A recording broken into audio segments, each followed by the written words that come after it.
ఉమ్మడి మెదక్ జిల్లాలో వర్షాలు విస్తారంగా పడుతున్నాయి. వాగులు వంకలు పొంగిపొల్లుతున్నాయి. ఉమ్మడి మెదక్ జిల్లాలో ఏకైక ప్రాజెక్టు సింగూరు ప్రాజెక్టు కూడా జలకాల సంతరించుకుంది. ఎగువ ప్రాంతాన్ని పడుతున్నటువంటి వర్షాలతోని సింగూరు ప్రాజెక్టు కూడా మొత్తం పూర్తిగా నిండటంతో దిగువ ప్రాంతానికి నీటిని గేట్లు ఎత్తివేసి వదులుతున్నారు. కానీ ఊరంతా పండగ, మా ఇంట్లో మాత్రం విషాదం అన్నట్లుగా రాష్ట్రం అంతటా అదేవిధంగా ఉమ్మడి మెదక్ జిల్లా మొత్తంలో కూడా వర్షాలు పడుతున్నప్పటికీ సంగారెడ్డి జిల్లాలో నిజాంపేట మండలం మొత్తంలో కూడా వర్షాలు పడిన పరిస్థితి మనకు కనిపిస్తూ ఉంది. ఇంతవరకు వర్షాకాలం సీజన్ ప్రారంభమైన తర్వాత ఇక్కడ అత్యల్ప వర్షపాతం నమోదైంది. మనతో పాటు ఇక్కడ రైతులు ఉన్నారు. రైతులతో మాట్లాడే ప్రయత్నం చేద్దాం. చెప్పండి, రాష్ట్రమంతా కూడా బాగా వర్షాలు పడుతున్నాయి. మీ మండలంలో ఇంతవరకు సీజన్లో వర్షం లేదు. ఎందుకు పరిస్థితి ఏంటి? ఎట్లా మీరు రైతులు ఏ విధంగా భావిస్తున్నారు దీన్ని? వర్షాలు లేక కొన్ని పత్తి పంటలు కూడా మొలలేదు సార్. కొన్ని తుకాలు కూడా ఎండిపోయినాయి. మొన్న ఇప్పుడు ఎండిపోయినాయి. ఇంకా ఇప్పుడు బోర్లు ఇప్పుడు జర ఛార్జ్ అవుతున్నాయి. ఇప్పుడు వేసుకుంటామంటారు. పంట అవుతుందో కాదో అది పరమాత్మ తెలుసు. కానీ మొత్తం పైన వర్షపాతం మా ఏరియాలో ఈ నిజాంపేట మండలంలో వర్షపాతం తక్కువనే పడింది సార్. ఇక ఇప్పుడు కొన్ని ఇంకా నాట్లు వేయలేదు. ఇంచుమించు ఒక 30% నాట్లు కూడా వేయలేదు సార్. ఇంకా వేసుకుంటాను అభిలాష ఉన్నది. కానీ ఇక చెప్పలేము, ఈ వర్షం పడితే వేసుకుంటారేమో. రాత్రే పడలేదు సార్ వర్షం మంచిగా.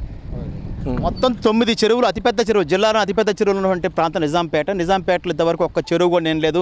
జిల్లా అంతటా కూడా చెరువులు మొత్తం నిండి మత్తడి దూకుతున్న సందర్భంలో ఇక్కడ మాత్రం కనీసం వర్షపాతం నమోదు కాకపోవడంతో పత్తి పంటగా ఎండిపోతుంది. మిగతా నార్లు కూడా వేసుకోవాలని చెప్తున్నారు. మరికొంతమందితో మాట్లాడిపోతుంది. చెప్పండి, పత్తి పంట కూడా వేసుకోలేదు, చాలా వరకు నష్టపోయామని చెప్తున్నారు. ఎట్లా మీద ఎట్టుంది? అయితే నేను నిజాంపేట, నేను సాయిరెడ్డి అనే రైతును. అయితే ఇక్కడ వాస్తవానికి జూన్ నుంచి రోన్లే కొద్దిగా ఒక వర్షం 2 వర్షాలు పడ్డాయి. భూమి తడవలేదు. అప్పుడు పత్తులు కానీ సోయాలు కానీ కొన్ని పెట్టిర్రు, కొంతమంది తుకాలు పోసిర్రు, బోర్ల కాడ పోసిర్రు, కొన్ని పోయలేదు. దీంతో పాటు ఒక 2 నెలల కాలం మాకు జర దిగ్ధంగానే వర్షాలు పడలేవు వాస్తవానికి. అప్పుడు మొన్న పత్తులు కూడా మధ్యలో పత్తులు కానీ ప్రతి ఒక్క పంట ఎండిపోవడానికి వస్తుంటే తుకాలు ఎండిపోయినాయి. ఇక మాకు నిన్న నుంచి కొద్దిగా సగం షెల్టర్ అయితే వచ్చినాయి. ఇక ఇప్పటికి కొద్దిగా అంతటనేమో బోర్లు వేసుకోలేదు. మ్యాక్సిమం కంటే ఒక 30-40% వేసిర్రు అంతే. మిగతా వేయలేదు కాబట్టి అంటే వర్షాలే లేకుండా వాస్తవానికి నిన్న రాత్రి నుంచే స్టార్ట్ అయింది ఇది. అంటే మన వర్షాకాలం సీజన్ ప్రారంభమైన తర్వాత వర్షాలు లేకపోవడంతో కేవలం 30% మాత్రమే వరి సాగు చేసుకున్నారు, వరి వేసుకున్నారు, మిగతా వేసుకునే పరిస్థితి ఉంది. మనతో పాటు వ్యవసాయ అధికారులు ఉన్నారు. చెప్పండి మేడం, రాష్ట్ర మొత్తంలో వర్షాలు విస్తారంగా పడుతున్న నేపథ్యంలో ఒక మన మండలంలోనే అత్యల్ప వర్షపాతం నమోదైంది. దీన్ని ఎట్లా చూస్తారు? రైతులు ఏ విధంగా భావిస్తున్నారు దీన్ని?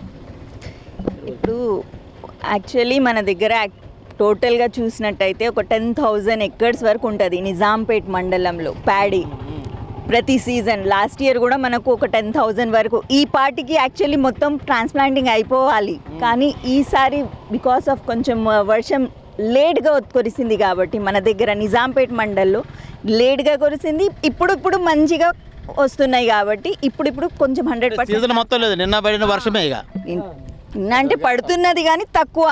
ఏ రేంజ్లో పడాలో ఆ రేంజ్లో పడలేదు మన దగ్గర నిజాంపేట్ మండల్లో. నారాయణఖేడ్ డివిజన్ మొత్తంలో పడుతున్నది కానీ మన మండల్లో కొంచెం తక్కువ కాబట్టి ఇప్పుడు పడింది కాబట్టి ఇప్పుడు కొంచెం లేట్గా మా సీజన్ స్టార్ట్ అయింది. ఇప్పుడు మొత్తం వేసుకుంటున్నారు. ఇదే పరిస్థితి మొత్తం మనం చూసుకున్నప్పుడు పంటలను కూడా కేవలం 30% వరి పంటలు వేసుకున్నారని రైతులు చెప్పే పరిస్థితి మనం చూస్తున్నాము. కేవలం 30% పంటలు వేసుకున్నారు. సీజన్ ప్రారంభమైన తర్వాత 1-2 రోజుల నుంచే ఒక మోస్తరు వర్షపాతం నమోదవుతున్న నేపథ్యంలో వేసుకునే అయితే పంటలు ఆ పంటలను కాపాడుకోగలుగుతాము. కాబట్టి వర్షము సీజన్ ప్రారంభమైన తర్వాత వర్షాలు పడిన నేపథ్యంలో చాలామంది నారుమళ్ళు ఎండిపోయాయి. నార్లు కూడా వేసుకునే పరిస్థితిలో రైతులు ఉండిపోయారు. కొద్ది శాతం మంది 30% మంది వేసుకున్నదైతే వాళ్ళకి ఈ వర్షపాతం ఉపశమనంగా చెప్పుకోవచ్చు. మొత్తం మీద చూసుకున్నప్పుడు రాష్ట్రం మొత్తం జిల్లాలో అత్యల్ప వర్షపాతం నమోదైన మండలంగా నిజాంపేట మనం చెప్పుకోవచ్చు. కెమెరా పర్సన్ వినోద్తో PV రావు 10 TV నిజాంపేట నుంచి.